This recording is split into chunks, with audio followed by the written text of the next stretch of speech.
हर चीज आपको स्कूल से लेनी है। किताबें आपको स्कूल से लेनी है, यूनिफॉर्म आपको स्कूल से लेनी है, बेल्ट आपको स्कूल से लेनी है, शूज आपको स्कूल से लेने हैं। बस एक चीज आप बाहर से ले सकते हो, वो है एजुकेशन। एजुकेशन के लिए आप बाहर से ट्यूशन लगा सकते हो। इनका बस चले तो बच्चों को खिलाने के लिए जो आटा चावल होता है ये भी स्कूल से मैंडेटरी कर दें। स्कूल जब चाहे छड़ी घुमा के माँ बाप से पैसे निकाल लेता है, बस ड्रेस का कलर ही तो चेंज करना है। हमारी गवर्नमेंट इतनी बड़ी बड़ी पॉलिसी लेके आया पॉपुलेशन कंट्रोल करने के लिए, लेकिन कुछ भी नहीं हुआ। ये जो हमारे प्राइवेट स्कूल्स हैं ये बिना किसी पॉलिसी के पॉपुलेशन कंट्रोल करने में पूरा योगदान कर रहे हैं। एक बच्चे की फीस इतनी ज्यादा कर देते हैं कि इंसान दूसरे बच्चे के बारे में सोच ही नहीं पाता। गवर्नमेंट स्कूल में पढ़ना कोई नहीं चाहता, लेकिन पढ़ाना हर कोई चाहता है, ताकि जॉब लगने के बाद पढ़ना ना पड़े। आप जिस सोसाइटी या फिर कॉलोनी में रहते हो, उस सोसाइटी में अगर आपका बच्चा गवर्नमेंट स्कूल में जाता है तो उससे आपका स्टेटस कम हो जाएगा। कुछ स्कूल तो बच्चों को क्लास के बाहर निकाल के खड़ा कर देते हैं कि ये सारे लोग देख लो कि ये बच्चे हैं जो फीस नहीं दे पा रहे हैं। बच्चे इंसल्ट की वजह से स्कूल से छुट्टी लेने लगते हैं, क्योंकि उनके फ्रेंड्स के सामने उनको पैसे के लिए सुनाया जाता है।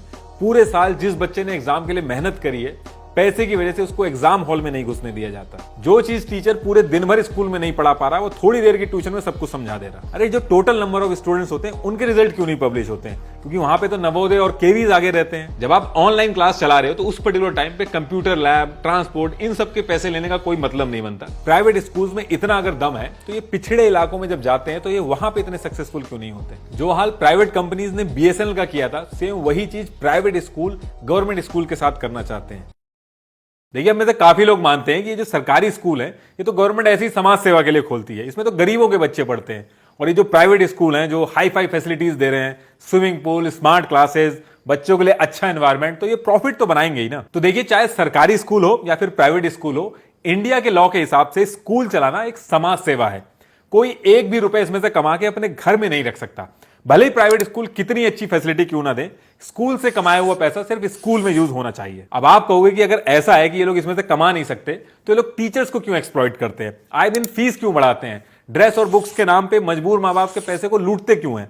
तो ये सारी चीजें पॉइंट बाय पॉइंट डिस्कस करेंगे। उससे पहले कुछ बेसिक चीजें डिस्कस कर लेते हैं, ताकि ये लोग नीचे से लेके ऊपर तक किस तरीके से लूटते हैं उसको समझने में आसानी रहे। देखिए, इंडिया के अंदर अगर आपको प्राइवेट स्कूल खोलने हैं तो आरटीई एक्ट 2009 के हिसाब से या तो आप नॉन प्रॉफिट सोसाइटी डालें, या फिर ट्रस्ट बनाएं, या फिर कंपनीज एक्ट 2013 के सेक्शन 8 के तहत नॉन प्रॉफिट एंटिटी डालें। कुल मिला के ये है कि सिर्फ नॉन प्रॉफिट ऑर्गेनाइजेशन की तरह ही स्कूल चलाए जा सकते हैं। ऐसा नहीं है कि आज मेरे मन में आया तो एक प्राइवेट लिमिटेड कंपनी डाली, सारे टीचर्स वगैरह हायर किए और एडमिशन करना स्टार्ट कर दिया। अब देखिए, जो रूल्स बनाए गए हैं ऑन पेपर तो बहुत सॉलिड है, लेकिन आज की डेट में आसानी से टैक्स चोरी करना, ब्लैक को व्हाइट करना, दूसरी कंपनीज के टैक्स को घुमाना, मनमाने तरीके से स्कूल में अलग अलग प्रोडक्ट बच्चों को चिपका के माँ बाप की कमाई को अपनी जेब में डालना, इन सारी चीजों का बहुत ही बेस्ट ऑप्शन हो गया प्राइवेट स्कूल। यही रीजन है कि जितने भी नेता, mafia, corrupt businessman, private school इन सबकी पहली पसंद बन गई है। और ये जो हमारा ज्ञान का मंदिर है आजकल उन हाथों में चला गया जिन हाथों में पहले इंडस्ट्रीज होती थी, राजनीति होती थी, कुछ केसेस में तो हथियार भी होते थे। हालांकि आज भी कई ऐसे प्राइवेट स्कूल हैं जो अपना काम बहुत ही अच्छे से कर रहे हैं, लेकिन उनकी तादाद बहुत ही कम है। अगर आप ध्यान से नोटिस करेंगे तो ये जो एमपी एमएलएज हैं ये किसी ना किसी एजुकेशनल ट्रस्ट के ट्रस्टीज बन रहे हैं और करोड़ों में पैसे भी दे रहे हैं। टैक्स चोरी करना, ब्लैक का व्हाइट करना, इन सब चीजों से इसमें मोटा पैसा तो ये लोग बनाते ही हैं। इसके साथ साथ इन एजुकेशनल इंस्टीट्यूट्स के जरिए ये अपने एरिया में एक स्ट्रॉन्ग इन्फ्लुएंस बनाते हैं। अगर हार भी जाते हैं तो भी रेलेवेंट रहते हैं इन एजुकेशनल इंस्टीट्यूट्स की वजह से। ये हरियाणा के एक स्कूल का नोटिस बोर्ड है जहां पे बताया जा रहा है कि कैसे लोकल गवर्नमेंट ने कितने अच्छे तरीके से क्वालिटी चेक करवाया अपने एरिया में। ईमानदार आदमी अगर स्कूल खोलना भी चाहे तो हर डगर पे उसके लिए मुसीबत है। ये देखिए, इतनी जगह पे जुगाड़ लगाना होता है, सीधे तरीके से आपको अप्रूवल ही नहीं मिलेगा। एक जगह से अप्रूवल करवाएंगे तो दूसरी जगह से बात रुक जाएगी। हाँ, अगर आप बड़े नेता हैं या फिर आपके पास पैसा बहुत है तो घर बैठे ही आपका काम हो जाएगा, लेकिन इतना पैसा लगा के जब कोई आता है तो वो समाज सेवा करने नहीं आता। इंडिया का जो लॉ है एजुकेशन को लेके, वो हर स्टेप पे अलग अलग तरीके से समझाने की कोशिश कर रहा है कि अगर आपको बिजनेस करना है तो आप स्कूल्स में मत घुसिए। मार्केट में 50 तरीके हैं पैसा कमाने के, आप वहां पे जाइए। स्कूल से देश का फ्यूचर जुड़ा है, इससे दूर रहिए आप। यही रीजन है कि बहुत ही स्ट्रिक्ट रूल रखे गए हैं एक प्राइवेट स्कूल को चलाने के लिए। लेकिन आप कोई स्कूल उठा के देख लो, ये रूल्स बस पेपर पे हैं। अगर ये रूल्स फॉलो हो जाते तो आज की डेट में एक मिडिल क्लास माँ बाप को अपने बच्चे को लेके प्राइवेट स्कूल की दादागिरी ना झेलनी पड़े। जब कोई प्राइवेट स्कूल खोलता है तो उसको अपने साथ कुछ लोगों को लेके अपने एरिया के रजिस्ट्रार ऑफिस में जाके सोसाइटी का रजिस्ट्रेशन कराना होता है और एफिलिएशन वगैरह लेके वो स्कूल खोल सकता है। ये जो सोसाइटी और ट्रस्ट रजिस्टर्ड होते हैं, इनके थ्रू ही स्कूल चलते हैं और जो पैसा बच्चों की फीस वगैरह से आता है उसको आपको स्कूल में बच्चों की भलाई के लिए लगाना होता है। ये जो सोसाइटी बनती है जिससे स्कूल चलते हैं, इसमें दो चीजों को लेके एकदम क्लियर इंस्ट्रक्शन है। एक तो जो कमाया हुआ पैसा है वो आप अपने पास नहीं रख सकते, दूसरा, सोसाइटी के अंदर आप अपने फैमिली मेंबर्स नहीं रख सकते। इसको लेके एक अलग से एफिडेविट भी साइन कराया जाता है कि आप लिखित में भी दो ये चीज। लेकिन पैसे भी कमा के ट्रस्टीज अपने पर्सनल अकाउंट में लेते हैं और फैमिली मेंबर्स भी रखते हैं। अब आप कहोगे ये सारी चीजें करते कैसे हैं? देखिए, जो प्राइवेट स्कूल का पूरा गेम है, इसमें अलग अलग हथकंडे अपनाए जाते हैं ताकि बच्चों के माँ बाप जो पैसा फीस के नाम पे देते हैं उसको ट्रस्टीज अपने पर्सनल अकाउंट में ले लें। जैसे ही आप ट्रस्ट या फिर सोसाइटी डाल के स्कूल खोलने के लिए जमीन लेने जाते हो तो उसमें टैक्स का मोटा बेनिफिट मिलता है, क्योंकि सरकार की नजर में तो आप बहुत ही भलाई का काम करने जा रहे हो, इसलिए टैक्स के नाम पे आपको हर एक जगह पे बेनिफिट दिया जाता है।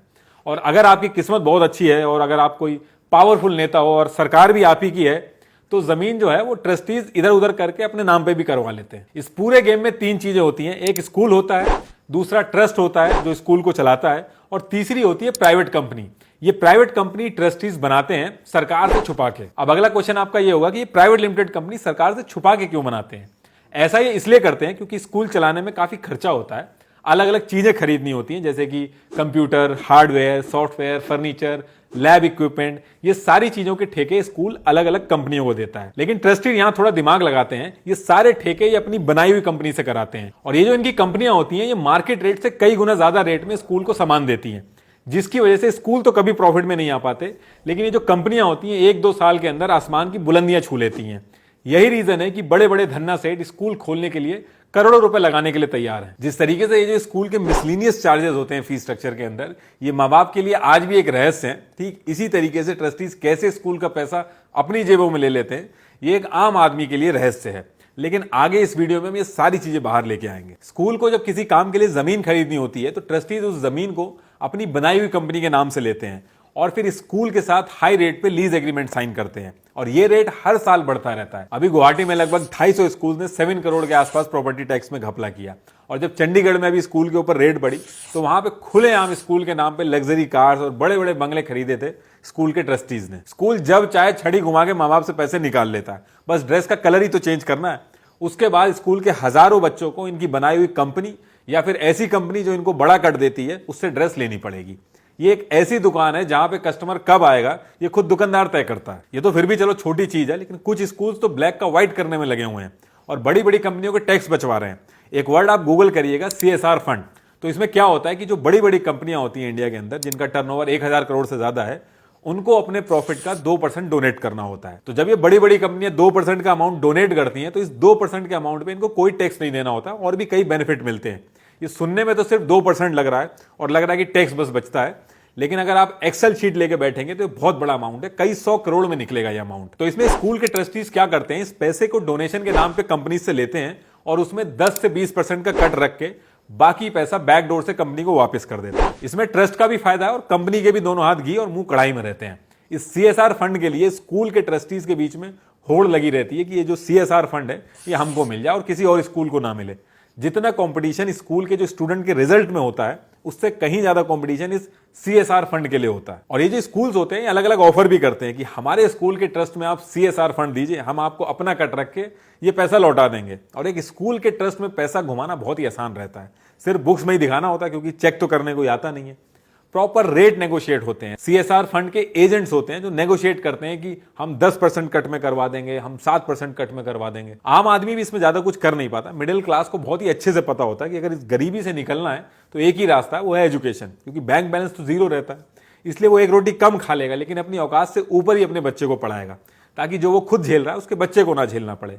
और इसी चीज का फायदा उठाते हैं प्राइवेट स्कूल वाले। ये लोग जितना कमाते हैं इनका लालच उतना ही बढ़ता जाता है। टीचर जो कि एक स्कूल की बैकबोन होता है, जिनकी वजह से इनके घर भर रहे हैं, उनको भी एक्सप्लॉइट करते हैं। और ऐसा मैं क्यों कह रहा हूं वो भी बताता हूं। एक प्राइवेट स्कूल जब एफिलिएशन लेने CBSE बोर्ड के पास जाता है तो उसको पहले स्टेट गवर्नमेंट से एक NOC लेनी होती है। तो जब वो NOC अप्रूव होकर आती है तो उसमें लिखा होता है कि आप अपने टीचर को उतना ही पैसा दोगे जितना कि एक स्टेट गवर्नमेंट के टीचर को मिलता है, उससे एक भी रुपया कम नहीं दोगे। और उसके बाद जब CBSE एफिलिएशन देता है तो वो भी रिटर्न में लिख के भेजता है कि आप अपने टीचर को स्टेट गवर्नमेंट के टीचर जितना ही पैसा दोगे। ये एक एफिलिएशन लेटर है, इसमें देखिए साफ साफ मेंशन है कि एफिलिएशन तो मिल रहा है लेकिन सैलरी टीचर को आपको स्टेट गवर्नमेंट के जितनी देनी होगी। उसके बाद भी ये लोग नहीं देते हैं। अगर आपका कोई प्राइवेट स्कूल में टीचर जानने वाला होगा तो उससे पूछिएगा कि जो आपकी सैलरी है वो स्टेट गवर्नमेंट के टीचर जितनी मिल रही है कि नहीं। रूलिंग गवर्नमेंट आपके फेवर में है कि नहीं है, इससे भी बहुत फर्क पड़ता है। अगर फेवर में है तो काम बहुत ही धड़ल्ले से चलेगा, लेकिन कुछ स्टेट में ऐसा भी होता है कि सरकार दूसरी जीत के आ जाती है, अपोजिशन की होती है, तो वहां इनके काम खुल के नहीं हो पाते हैं। लेकिन ये लोग हिम्मत नहीं हारते हैं, वहां पे भी मुनाफा बनाते हैं। कई प्राइवेट स्कूल तो ऐसा करते हैं कि टीचरों को रखते ही इसी शर्त पे हैं कि आपको ज्वाइनिंग तो हम दे रहे हैं, लेकिन आपको पूरे साल की चेकबुक साइन करके देनी होगी। टीचर्स की सैलरी ज्यादा दिखाते हैं और बाद में वही चेकबुक यूज करके उससे पैसा निकाल लेते हैं। हिंदुस्तान टाइम्स की रिपोर्ट आई तो उसमें बताया गया कि सुनीता शर्मा, जिनकी ऑन पेपर सैलरी 28,500 रुपए थी, लेकिन एक्चुअल में उनको 6,000 रुपए मिल रहे थे। स्कूल वालों ने बैंक अकाउंट खुलवा के साल भर की चेकबुक साइन करा के रख ली थी और वो पैसा स्कूल के ट्रस्टीज जो थे वो अपनी जेब में डाल रहे थे। अब आप सोच के देखिए कि 6,000 रुपए में होता क्या। एक टीचर से ये सुबह से शाम तक काम करवाते हैं, 1 घंटा भी इनको नहीं बचता है कि टीचर बैठ के लाइब्रेरी में अपने आप को अपग्रेड कर सकें।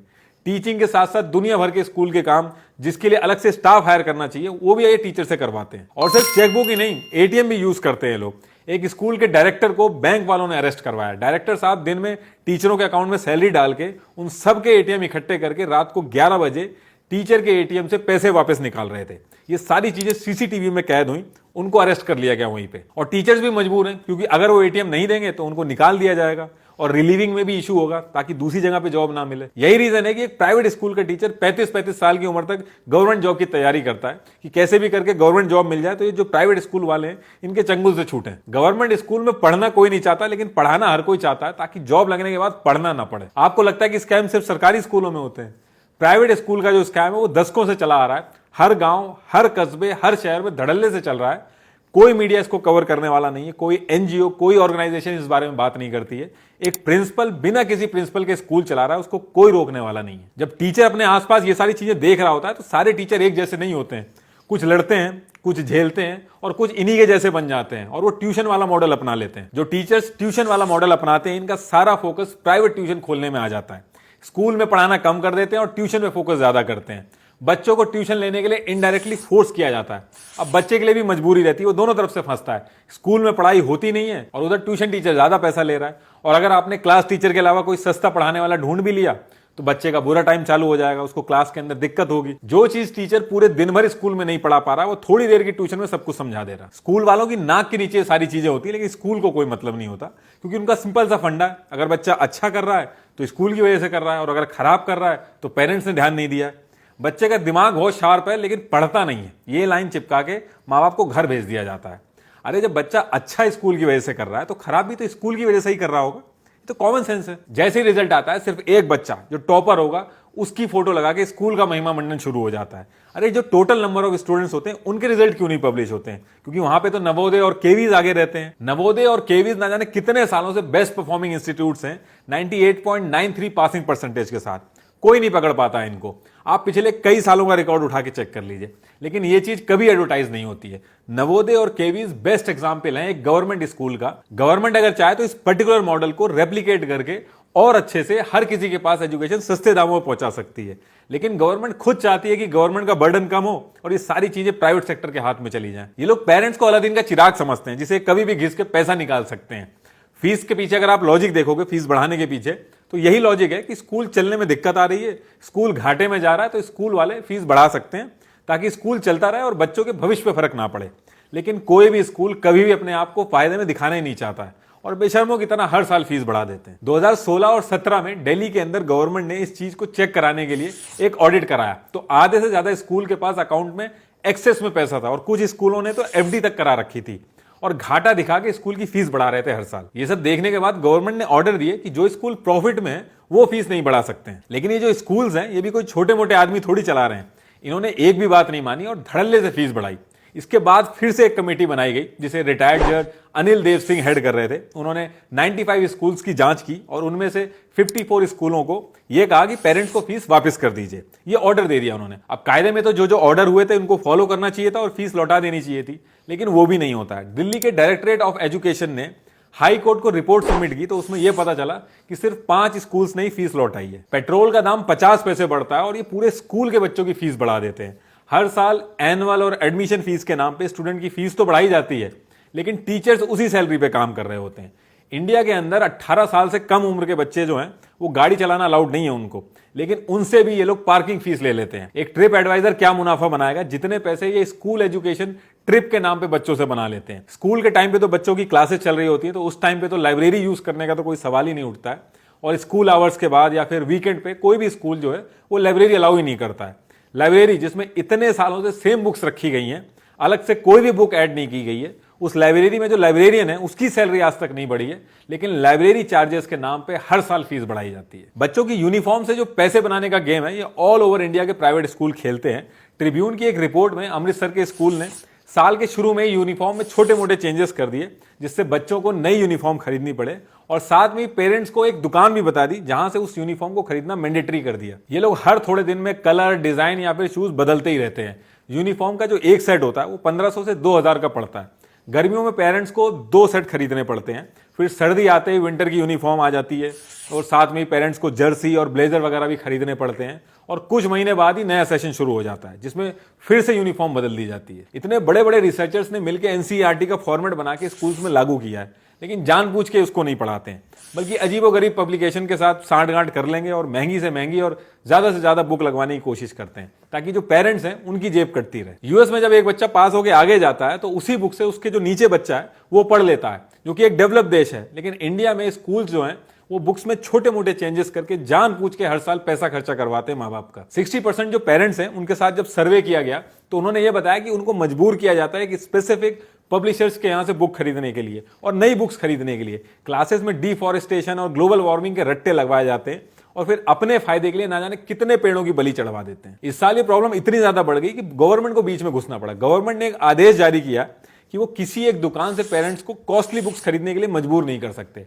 और वो 3 साल तक स्कूल की यूनिफॉर्म का डिजाइन, कलर या उसमें कोई बदलाव नहीं कर सकते। इस ऑर्डर के हिसाब से स्कूल्स को अब अपनी वेबसाइट पे कम से कम 5 दुकानों के नाम और एड्रेस बताने होंगे जहां पे ये बुक्स अवेलेबल हों। पेरेंट्स वहां पे जाके मोल भाव करके अपनी मर्जी से कहीं से भी खरीद सके, लेकिन ये भी फॉलो नहीं हुआ। इनका बस चले तो बच्चों को खिलाने के लिए जो आटा चावल होता है ये भी स्कूल से मैंडेटरी कर दें। हर चीज आपको स्कूल से लेनी है, किताबें आपको स्कूल से लेनी है, यूनिफॉर्म आपको स्कूल से लेनी है, बेल्ट आपको स्कूल से लेनी है, शूज आपको स्कूल से लेने हैं। बस एक चीज आप बाहर से ले सकते हो, वो है एजुकेशन। एजुकेशन के लिए आप बाहर से ट्यूशन लगा सकते हो। एक प्राइवेट स्कूल जो इतनी मोटी मोटी फीस ले रहा है उसके पास एनुअल फंक्शन करवाने तक के पैसे नहीं है।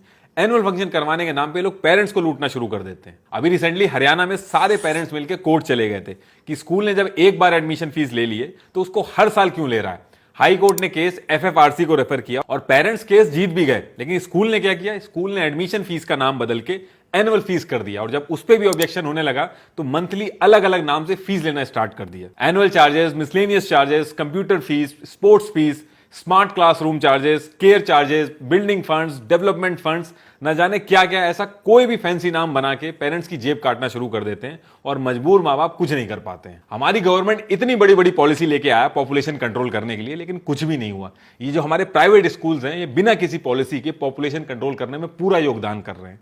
एक बच्चे की फीस इतनी ज्यादा कर देते हैं कि इंसान दूसरे बच्चे के बारे में सोच ही नहीं पाता। कोविड के टाइम पे 14 स्टेट गवर्नमेंट्स ने नोटिफिकेशन रिलीज करके बोला था कि प्राइवेट स्कूल इस पर्टिकुलर टाइम पे अपनी फीस नहीं बढ़ाएंगे, लेकिन देश भर के जो प्राइवेट स्कूल्स थे उन्होंने इस बात को माना नहीं और पेरेंट्स से फीस बढ़ा कर ली। कोविड के टाइम पे फीस ना भरने पे 35% स्टूडेंट्स की ऑनलाइन क्लास का एक्सेस बंद कर दिया गया था। जब आप ऑनलाइन क्लास चला रहे हो तो उस पर्टिकुलर टाइम पे कंप्यूटर लैब, ट्रांसपोर्ट, इन सब के पैसे लेने का कोई मतलब नहीं बनता, लेकिन उसके बाद भी पैसे लिए गए और जिन लोगों ने नहीं दिए उनका एक्सेस बंद कर दिया गया। वहीं दूसरी तरफ टीचर्स के पैसे काटे गए।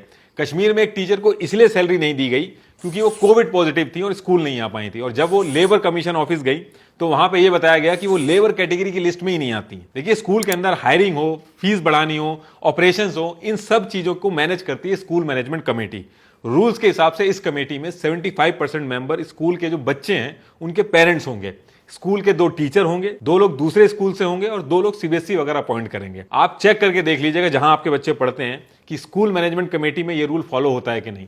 95% स्कूल इसको फॉलो ही नहीं करते, और ये बहुत ही इंपॉर्टेंट चीज है क्योंकि पैसे से लेके टीचर की भर्ती तक हर चीज यही स्कूल मैनेजमेंट कमेटी डिसाइड करती है। और स्कूल मैनेजमेंट कमेटी तो बहुत दूर की बात है, 90% से ज्यादा स्कूल्स ने तो सीबीएसई का जो एफिलिएशन है वही बहुत गलत तरीके से लिया है। रूल्स के हिसाब से जो सोसाइटी और ट्रस्ट के थ्रू स्कूल्स खुलते हैं इसमें कोई भी फैमिली मेंबर नहीं हो सकता। उसके बाद भी ये लोग अपने रिश्तेदार और फैमिली मेंबर्स को रखते हैं, क्योंकि पहली चीज तो ऑडिट ही नहीं होता है, और फैमिली मेंबर रखना इन लोगों के लिए इसलिए भी जरूरी हो जाता है क्योंकि जब अलग अलग मेंटालिटी के लोग अगर आ जाते हैं तो उसमें मिल बांट के खाने में दिक्कत होती है। जिस भी स्कूल में आपका बच्चा पढ़ता है, चाहे वो स्कूल कमेटी की डिटेल्स हो, चाहे वो ट्रस्ट के बारे में हो कि फैमिली मेंबर्स ऐड किए हैं कि नहीं, चाहे फिर एफिडेविट स्कूल के ट्रस्टी ने क्या लिख के सबमिट किया है, ये सब आप आरटीआई से मंगवा सकते हो, और आप मंगवा के एक बार वेरीफाई करो।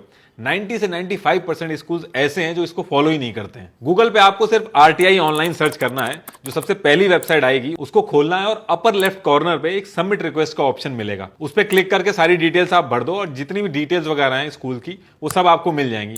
30 दिन में सारी डिटेल्स आ जाती है। इनकेस नहीं आती है तो एक दो बार आप सबमिट फर्स्ट अपील पे क्लिक कर दोगे, 10 रुपए कटेंगे आपके और सारी डिटेल्स आपको मिल जाएंगी। वैसे तो ये आपका काम नहीं है चेक करना, गवर्नमेंट का काम है ये सारी चीजें चेक करना, लेकिन आपको करना पड़ेगा क्योंकि ऑडिट एंड इंस्पेक्शन में अलग तरीके की दिक्कतें हैं।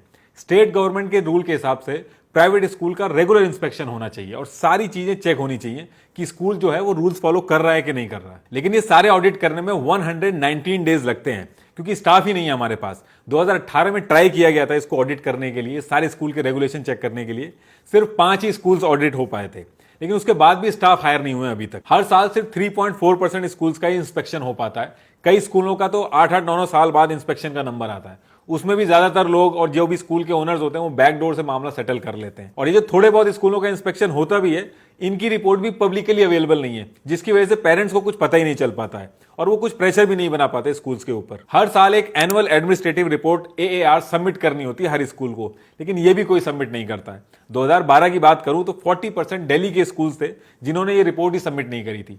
एज पर CAG तेलंगाना में 3 डिस्ट्रिक्ट के अंदर 3700 स्कूलों में से एक ने भी ये रिपोर्ट सबमिट नहीं की। इंडिया उन 155 कंट्रीज में से एक है जहां पे एजुकेशन एक राइट है। Right to education act section 12(1)(c) के हिसाब से चाहे कोई भी प्राइवेट स्कूल हो, उसको अपने एरिया के 1 किलोमीटर के रेडियस में जो भी गरीब बच्चे हैं, मतलब कि जिनके पेरेंट्स की सैलरी 1 लाख से कम है, उनके लिए 25% सीट रिजर्व करनी होगी 8th क्लास तक, ताकि ये जो 25% सीटें हैं इनमें गरीबों के बच्चे भी पढ़ सके। अगर आपने हिंदी मीडियम मूवी देखी होगी तो उसमें ये सारी चीजें दिखाई गई हैं। इंडस एक्शन की एक रिपोर्ट है bright spots status of inclusion through RTE। इसमें काफी डिटेल में बताया गया है दिल्ली के 80% स्कूल्स RTE के इंप्लीमेंटेशन में पार्टिसिपेट ही नहीं कर रहे हैं और ना ही गरीब बच्चों को अपने यहाँ 25% सीट दे रहे हैं। प्राइवेट स्कूल्स गरीबों की एप्लीकेशन को कोई ना कोई कमी बता के नजरअंदाज कर दे रहा है और अमीरों से मोटा डोनेशन लेके उनके फेक डॉक्यूमेंट लगा के एडमिशन करा रहा है। आधे से ज्यादा RTE के केसेस जब सामने आते हैं तो या तो स्कूल ने फेक डॉक्यूमेंट लगा के किसी अमीर को सीट बेच दी होती है या फिर अमीर पेरेंट्स खुद ही फेक सर्टिफिकेट बना के एडमिशन ले रहे होते हैं। अभी बेंगलुरु में एक सॉफ्टवेयर इंजीनियर पकड़ा गया जो फेक डॉक्यूमेंट लगा के अपनी मंथली इनकम 1500 रुपए दिखा रहा था। ये जो गरीब के बच्चे RTE के कोटे से आते हैं, इनका जितना भी खर्चा होता है उन सबको गवर्नमेंट अपनी जेब से भरती है। इसमें प्राइवेट स्कूल का कोई भी नुकसान नहीं होता है, लेकिन उसके बाद भी ये लोग नहीं चाहते हैं कि RTE के थ्रू गरीब के बच्चे आए, क्योंकि प्राइवेट स्कूल का जो पूरा गेम है वो स्टेटस का गेम है और ये RTE वाले जो रूल्स होते हैं ये पूरे स्टेटस वाले गेम को खराब करते हैं। द प्रिंट ने एक रिपोर्ट पब्लिश की थी, उसमें बड़े अच्छे से बताया है कि कैसे प्राइवेट स्कूल में ये लोग कैसे एक स्टेटस का गेम खेलते हैं और इसको एक स्टेटस सिंबल बनाया जाता है। पेरेंट्स प्राइवेट स्कूल में ज्यादा फीस इस बात की नहीं देते हैं कि 2+2 होगा तो उसका आंसर 4 जल्दी से कौन निकाल के देगा, बल्कि इस बात की देते हैं कि आपके बच्चे के आगे वाली जो सीट है उस पर कौन बैठा है, वो एक ठेले वाले का बच्चा है या फिर किसी रेपुटेड फैमिली का बच्चा है। आप जिस सोसाइटी या फिर कॉलोनी में रहते हो उस सोसाइटी में अगर आपका बच्चा गवर्नमेंट स्कूल में जाता है तो उससे आपका स्टेटस कम हो जाएगा। इसी चीज को प्राइवेट स्कूल वाले अनकैश करते हैं। जब आप एडमिशन करवाने जाओगे तो वहां पे पढ़ाई की बातें नहीं होंगी, वहां पे दिखाया जाएगा कि swimming pool, library, smart classes दिखाई जाएंगी, लेकिन लर्निंग आउटकम इन सब के बारे में बात तक नहीं छेड़ी जाएगी। और ये चीज बहुत ही अच्छी तरीके से इंजेक्ट की जाती है कि गवर्नमेंट स्कूल में एनवायरमेंट खराब होता है। इनफैक्ट आपके बच्चे की सिक्योरिटी तक रिस्क पे आ जाती है अगर आप गवर्नमेंट स्कूल में डालोगे तो। RTE का जो कानून है उसमें एक चीज बहुत ही अच्छी है कि प्राइवेट स्कूल्स इन बच्चों को फेल नहीं कर सकते और किसी बहाने से निकाल भी नहीं सकते, वरना ये लोग बीच में कोई ना कोई बहाना बना के या तो फेल कर देते या 8th क्लास से पहले ही इनको निकाल देते। जैसे ही 8th क्लास पूरी होती है RTE से आए हुए बच्चों की एक दिन भी एक्स्ट्रा नहीं देते स्कूल वाले। ये जो इमेज आप देख रहे हैं ये इन प्राइवेट स्कूलों ने नोटिस भेजा इन बच्चों को कि आपकी 8th क्लास पूरी हो गई है, या तो आप पैसा भरो या फिर स्कूल छोड़ो। अब भले ही RTE के रूल के हिसाब से सरकार सिर्फ 8th क्लास तक मदद करेगी, लेकिन 2 साल की बात और है। ये स्कूल वाले अगर चाहें तो कुछ फीस में कंसेशन करके, कुछ पैसा कम करके या फिर जो रिच पेरेंट्स हैं उनसे क्राउड फंडिंग करके अगर ये चाहें तो एटलीस्ट 10th क्लास तक इनकी मदद कर सकते हैं, लेकिन ये नहीं करते हैं। समाज सेवा का मास्क लगा के टैक्स तो बचाते हैं, लेकिन असल में ये बिजनेस कर रहे होते हैं। क्लासरूम में लिस्ट भेज के बच्चों के नाम जानबूझ के बुलवाए जाते हैं कि ये बच्चे हैं, खड़े हो जाएं, इनकी फीस नहीं जमा है, जल्दी से जल्दी जमा कराएं वरना एग्जाम रोक दिए जाएंगे। कुछ स्कूल तो बच्चों को क्लास के बाहर निकाल के खड़ा कर देते हैं कि ये सारे लोग देख लो कि ये बच्चे हैं जो फीस नहीं दे पा रहे हैं। इन प्राइवेट स्कूल्स को कोई मतलब नहीं है बच्चे की मेंटल हेल्थ से, ये बस इतना चाहते हैं कि बच्चा अशेम्ड फील करे अपने दोस्तों के सामने और घर में जाके माँ बाप पे प्रेशर बनाए। बच्चे इंसल्ट की वजह से स्कूल से छुट्टी लेने लगते हैं क्योंकि उनके फ्रेंड्स के सामने उनको पैसे के लिए सुनाया जाता है। पूरे साल जिस बच्चे ने एग्जाम के लिए मेहनत करी है, पैसे की वजह से उसको एग्जाम हॉल में नहीं घुसने दिया जाता है। आप एक चीज और नोटिस करोगे, इस पूरे सिस्टम में एक ऐसा माहौल बनाया जाता है कि प्राइवेट स्कूल में पढ़ाई ज्यादा अच्छी होती है, वहां के बच्चे ज्यादा स्मार्ट होते हैं, और गवर्नमेंट स्कूल में पढ़ाई कम होती है, जबकि ये पूरी तरीके से सही नहीं है। ASER 2018 की रिपोर्ट अगर आप देखेंगे, जिसमें यह निकल के आया कि 5th ग्रेड के बच्चों में सिर्फ 39% बच्चे ही ऐसे थे प्राइवेट स्कूल के जो 3 डिजिट नंबर को एक सिंगल डिजिट से डिवाइड कर पा रहे थे। और ये जो आप देख रहे हैं, ये रीडिंग लेवल है प्राइवेट स्कूल्स के। ये लोग जितना focus come here, go out, stand up, sit down इसमें करते हैं, उसका अगर 50% भी अगर ये बेसिक्स पे करें तो इतनी खराब रिपोर्ट ना आए। देखिए, सरकारी स्कूल के बच्चों से आप जब प्राइवेट स्कूल के बच्चों का टेस्ट स्कोर कंपेयर करते हो तो प्राइवेट स्कूल के बच्चों का स्कोर ज्यादा आएगा।